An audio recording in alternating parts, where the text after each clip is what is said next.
Assalamu alaikum dear science students, welcome to my channel. In this video I am going to describe the theorems of 12th chapter. The theorems included in the smart syllabus are 12.1.2 and 12.1.4. So वो मैं describe करने जा रही हूँ. So first of all आपको ये पता होना चाहिए कि थ्योरम क्या है. आप मैथ्स में चीज़ें सॉल्व करते हैं, मैथमेटिकली उसे सॉल्व करते हैं. थ्योरम एक ऐसी चीज़ है जिसके आप एनालिटिकली रीजनिंग दे के किसी भी फिगर को सॉल्व करते हैं और रीजनिंग देते हुए आप उसे प्रूव करते हैं कि ये चीज़ इसके बराबर होगी या ये चीज़ ट्रू है, तो उसको हम थ्योरम्स कहते हैं. अब यहाँ से हमारे पास जो फर्स्ट स्टेटमेंट है थ्योरम 12.1.2 की, वो यहाँ पे लिख लेती हूँ मैं. So the statement is any point equidistant from the endpoints of a line segment is on the bisector of it. तो थ्योरम के प्रूफ करने के लिए आपके पास पहले तीन चीज़ें होती हैं. एक होता है गिवन, जो आपको गिवन है स्टेटमेंट में, प्रूफ क्या करना है और कंस्ट्रक्शन क्या. तो यहाँ में ऐसे क्या होता है कि जो आपके पास यहाँ तक है, any point equidistant from the end points of a line segment, ये यहाँ से लेके यहाँ तक आपके पास गिवन है. Okay, any point equidistant from the end points of a line segment. अब यहाँ से हम जो है इस जहाँ पे होगा यहाँ से आगे आपको प्रूफ करना होगा, और उससे पहले की जो स्टेटमेंट होती है वो आपके पास गिवन होती है. तो गिवन में आपने यहाँ पे लिखना है, इसमें से आपने पॉइंट्स देख लेने हैं कि आपके पास एक्चुअली आपने नाउन जिसमें से देखने कौन से हैं. एक तो ये आपके पास पॉइंट आ गया, दूसरी चीज़ है कि वो इक्विडिस्टेंट है, third thing is and points, and fourth is line segment.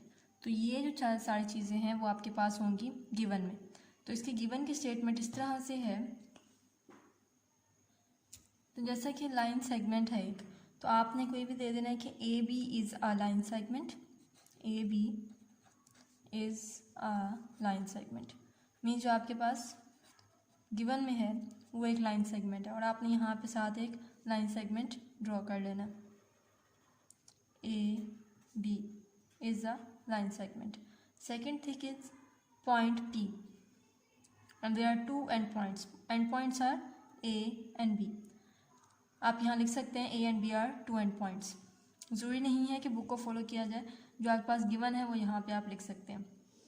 Point P is such that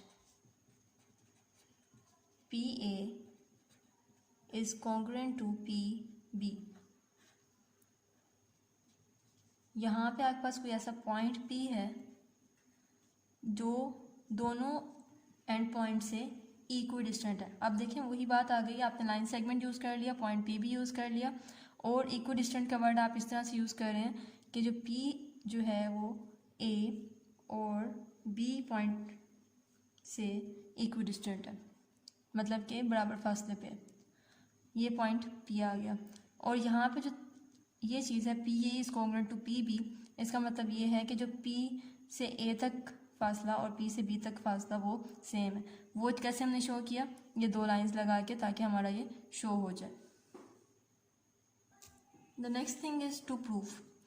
मैंने आपको जैसे पहले बताया कि इसके बाद जो यहाँ से यहाँ तक जो स्टेटमेंट है वो आपकी बताती है कि आपने प्रूफ क्या करना है. सो टू प्रूफ यहाँ पे लिखा हुआ is on the right is on the bisector of it.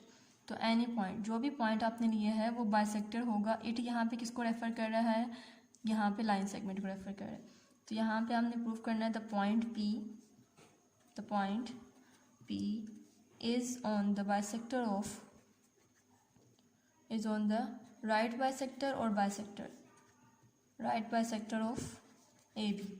Right bisector क्या चीज़ होती है, राइट बाइसेक्टर को लाइन बाइसेक्टर भी कहते हैं, परपेंडिकुलर भी बाइसेक्टर भी कहते हैं.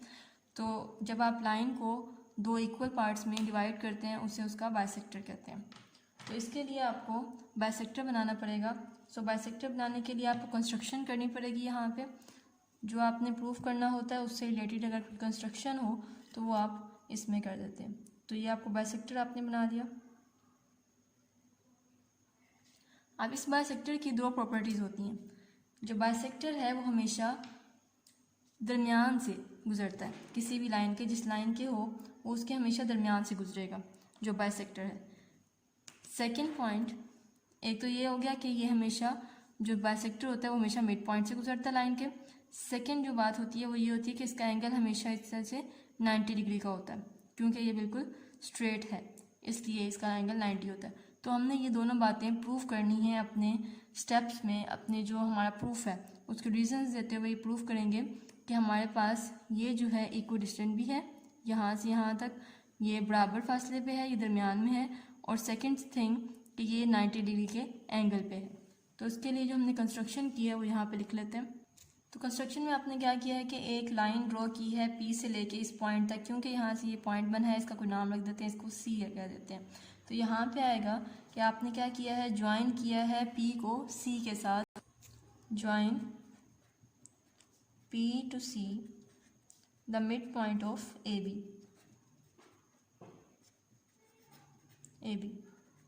यहाँ पे लाइन से का ये डालेंगे ज़रूर, ये मेंशन होगा कि ये एक लाइन सेगमेंट है, तो अगर आप ये नहीं करेंगे तो इसके मार्क्स डिडक्ट हो सकते हैं। तो जैसे कि आपको ये फिगर से तो लग ही रहा है कि ये जो है आपस में दोनों ट्राइंगल्स कॉन्ग्रुएंट हैं, और ये सी पॉइंट है ये मिड पॉइंट में है, और यहाँ पे एंगल 90 का बन रहा है। तो ये सारी चीज़ें आपने यहाँ पे इंग्लिश में डिस्क्राइब करनी है और उनकी रीजंस देनी है। सबसे पहले आपके पास ये दो ट्राइंगल्स बने हैं, इनको आप लेंगे।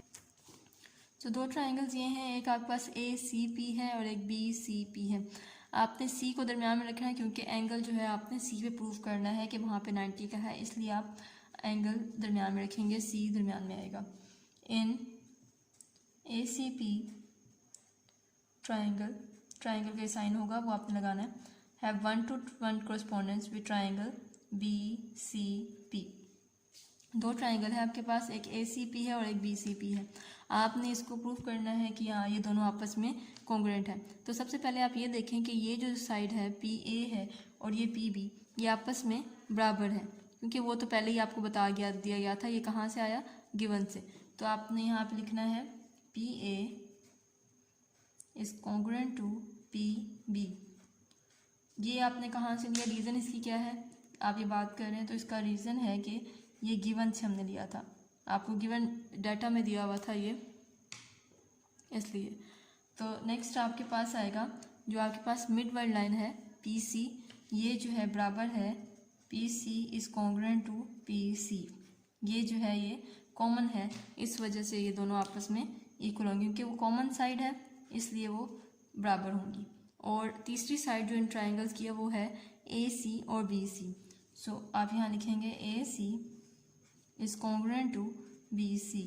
अब ये क्यों हुआ, क्योंकि ये आपने कंस्ट्रक्शन में किया है।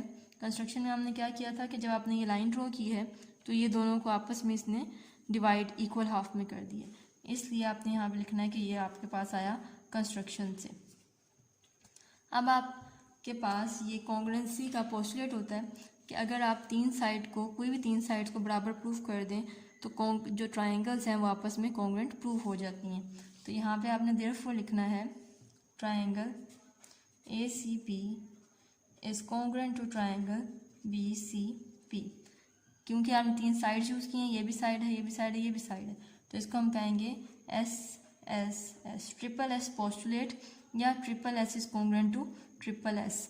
Triple S means side side side, the three side of this triangle is equal to three sides of this triangle, so the two triangles are congruent.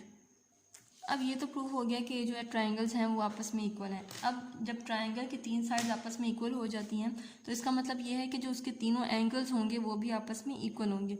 यहाँ पे एक बी पे एंगल बनेगा, ए पे एंगल बनेगा, पी पे एंगल बनेगा, ये सारे आपस में इक्वल होंगे, क्योंकि ट्राइंगल की 6 चीज़ें होती हैं, 3 साइड्स होती हैं, 3 एंगल्स होती हैं। अगर आप 3 साइड्स को प्रूव कर देते हैं कि वो इक्वल है, इट मीन्स कि जो बाकी 3 एंगल्स होंगे वो भी आपस में बराबर होंगे, कॉन्ग्रुएंट होंगे। तो यहाँ से आप ये रीज़न लेंगे, ये रिज़ल्ट लेंगे कि एंगल जो ए सी पी है वो कॉन्ग्रुएंट है एंगल बी सी पी के। यहाँ पे एंगल कौन सा है, सी पे, जिस पे एंगल होगा आपने उस वर्टेक्स को मिड में रखना है, इस वजह से, क्योंकि उसके ऊपर एंगल बनेगा। अगर आप ए पी सी लिखेंगे इसका मतलब है कि आप एंगल पी पे ले रहे हैं, तो इसका ध्यान रखना है कि जिसके ऊपर एंगल आपने प्रूफ करना है वो आपका मिड में आएगा। आप इसको ए सी पी लिख लें या पी सी ए लिख लें तो ये बात बराबर है। तो यहाँ अगर पी सी ए लिखते हैं तो यहाँ भी आपको पी सी बी लिखना पड़ेगा, क्योंकि 1:1 कोरस्पोंडेंस है पॉइंट पॉइंट के साथ, कॉन्ग्रेंट्स के साथ मैच होगा। इसकी रीज़न क्या है कि आपके पास ये कोरस्पॉन्डिंग एंगल्स हैं कॉन्ग्रेंट ट्रायंगल्स के, क्योंकि आप ट्रायंगल प्रूव कर चुके हैं कि ये आपस में कॉन्ग्रेंट है। इसका मतलब ये है कि जो उसका एंगल होगा वो भी कॉन्ग्रेंट होगा। So this are the corresponding angles of congruent triangles. अब क्योंकि ट्रायंगल्स प्रूव हो गए हैं इक्वल, अब हमने ये प्रूव करना है जो तो कि दो बाइसेक्टर की चीज़ें हैं। फर्स्ट के जो एंगल है इसका 90 बनना चाहिए। तो पहले हम ये प्रूव करेंगे कि इसका एंगल 90 बन रहा है। तो कैसे प्रूव करेंगे कि जो आपका ACP है, ACP और BCP को अगर आप प्लस करें, मतलब इन दोनों ये दोनों एंगल जो अगर आप प्लस करें, यहाँ पे मैं हल्का सा बना लेती हूँ ये, क्योंकि 90 है ताकि आपको पता चल जाए।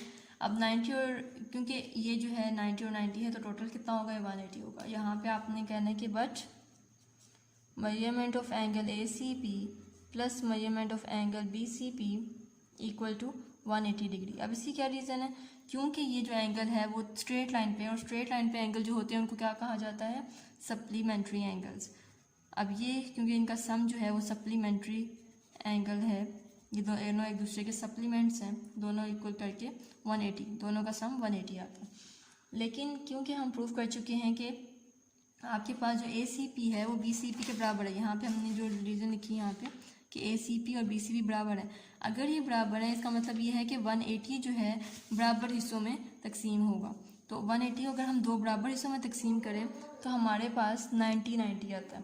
तो यहाँ से आपके पास आ जाएगा कि measurement of angle ACP is equal to measurement of angle BCP equal to 90 degree.